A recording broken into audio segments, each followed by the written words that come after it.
Hello everybody. Recently एक के बाद एक यूरोपियन कंट्री पैलेस्टीन को रिकॉग्नाइज कर रहा है। इन्हीं कंट्रीज में France, Portugal, Luxembourg, Malta, Spain, UK, Canada, New Zealand and even Australia भी शामिल है। French president Emmanuel Macron, British prime minister Keir Starmer and Canadian PM Mark Carney on September 22 recognized Palestine as a state one after another, which gives a hope to Palestinians। क्योंकि अब इनका मानना है कि Palestine में शदीद humanitarian crisis के बायस ये जरूरी है कि पैलेस्टीन को एज अ स्टेट रिकॉग्नाइज कर लिया जाए, बट हमास माइनस करके, यानी पैलेस्टीन को without Hamas and without military as a state accept किया जाएगा, एक डीमिलिटराइज पैलेस्टीनियन टेरिटरी जिस पर इजराइल जब चाहे चढ़ाई कर दे, जैसा कि इजराइल हमेशा से करता आया है। हियर कम्स अ क्वेश्चन कि ये सब पैलेस्टीन को एक्सेप्ट कर तो रहे हैं, but at what cost? Hamas minus करके, पैलेस्टीनियंस को डिवाइड करके। बेल्फोर डिक्लेरेशन के बाद इन 108 सालों में जो पैलेस्टीनियंस पे जुल्म ढाए गए, उन्हें मारा गया, बेघर किया गया, ह्यूमिलिएट किया गया, इस सब को कॉम्पनसेट किए बगैर, मतलब ये कौन सा जस्टिस है,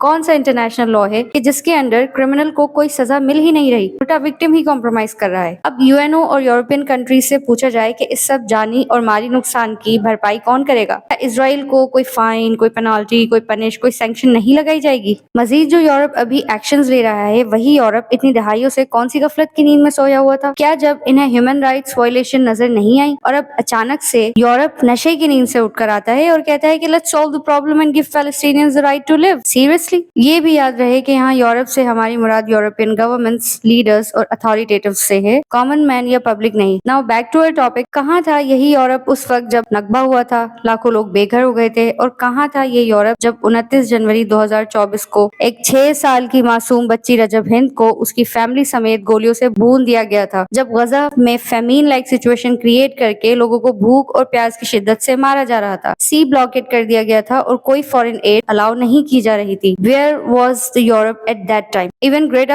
थम्सबर्ग के कॉन्शियंस और फ्रीडम फ्लोटिला पर ड्रोन्स अटैक किए गए। Isn't it the same Europe जिसने यूक्रेन पर अटैक के फौरन बाद रशिया पे सैंक्शंस लगा दिए थे? हिपोक्रेसी की भी एक हद होती है। बात की जाए अरब कंट्रीज की, तो इनके लिए ये कहना गलत नहीं होगा कि ये तो आस्तीन के सांप हैं। Even Macron is doing better than them. फिर भी जब इंसानियत सॉस वाकयात हद से ज्यादा बढ़ जाते हैं और पानी सर से ऊपर गुजर जाता है, जब इनको पूरी दुनिया से थू मिलती है और आम सड़कों पे निकल आती है, तो इनको ह्यूमन राइट्स का ख्याल आता है कि हाँ, अब ह्यूमन राइट्स वायलेट हो रहे हैं और अब हमें इसके खिलाफ कोई एक्शन लेना चाहिए। मतलब पिछले 108 सालों से ये लोग शायद सस्ते नशे करके सो रहे थे, या ये लोग अंधे और बहरे थे, या इनके दिलों पे मोहरें लगी हुई थी। 7 अक्टूबर के बाद से इस जेनोसाइड को कंटिन्यू हुए तकरीबन 2 साल होने को हैं। Not even a single day goes by without Palestinians dying. लेकिन उसके बावजूद इजराइल को ना तो प्रेशराइज किया जाता है और ना ही कंडेम। ऊपर से दिखावे के लिए थोड़ा बहुत कंडेम करके यही यूरोप इजराइल को वेपन्स भी सप्लाई करता है और इससे ट्रेड रिलेशंस भी कंटिन्यू रखता है। और ये लच्छेदार बालों वाले अंकल इसको सपोर्ट भी करते हैं। इनको पैलेस्टीन की रिकॉग्निशन हजम नहीं हो रही, क्योंकि इनको गजा में समंदरी पट्टी चाहिए, जो पैलेस्टीन के लिए वतने अजीज है, वो मिस्टर ट्रम्पेट के लिए अयाशी का अड्डा है। क्योंकि इस रंग रंगीले के ख्वाब है कि वहाँ बीच पे नीली चड्डी पहन के इस आंडू बकरे के साथ एंजॉय करें। ये जो एआई जनरेटेड पिक आप अपने स्क्रीन पे देख रहे हैं, ये मैंने नहीं बनाई, इस अंकल ने खुद बनाई है और इस फोटो को इवन अपने ट्विटर अकाउंट पर शेयर भी किया है। इस फोटो में आप देख सकते हैं कि मिस्टर ट्रम्पेट के क्या इरादे हैं, क्योंकि इसको गजा की पट्टी में रियल स्टेट नजर आता है। यूएनओ के एड्रेस के दौरान इतनी संगीन सिचुएशन में भी ये एस्केलेटर के मेल फंक्शनिंग की कंप्लेन करता रहा। मतलब malfunction of an escalator is more important than the genocide of Palestinians for him. साला रेसिस्ट। ये सब मामले को स्ट्रेच करने और इमरजेंसी सिचुएशन लाइटन करने के लिए था। अब जब यूके जैसे ममालिक भी पैलेस्टीन को एक्सेप्ट कर रहे हैं, तो इस बिग बुली को बिल्कुल अच्छा नहीं लग रहा। He even labeled the recognition of Palestine as an absurd award for terrorism while addressing the media. Somebody please ask him about the fuss he and his predecessors been creating in Palestine over decades. What is that if not state-sponsored terrorism? Or is that something less of an absurdity? उल्टा ये मुस्लिम दुश्मनी में सटाया हुआ आंडू बैल कहता है कि we will go alone। मतलब ये हराम टोपियां नहीं रुकने वाली, जिसकी मिसाल गजा का ग्राउंड इन्वेजन, वेस्ट बैंक की ऑक्यूपेशन और नेतन्याहू की ढिटाई है। क्योंकि नेतन्याहू की नजर में ना तो ह्यूमैनिटी की कोई अहमियत है और ना ही इंटरनेशनल लॉ की।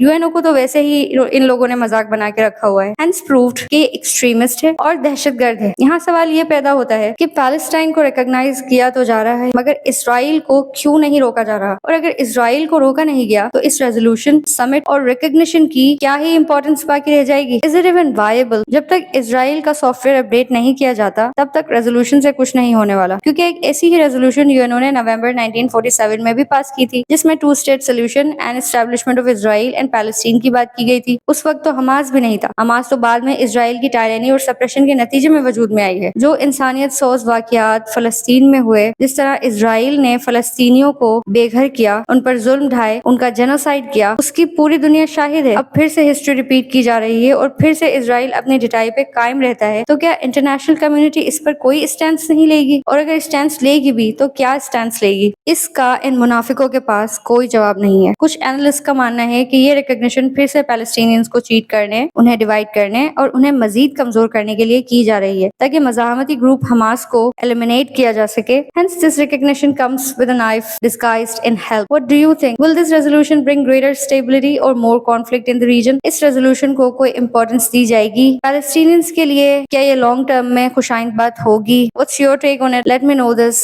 in the comment section below and don't forget to like and share.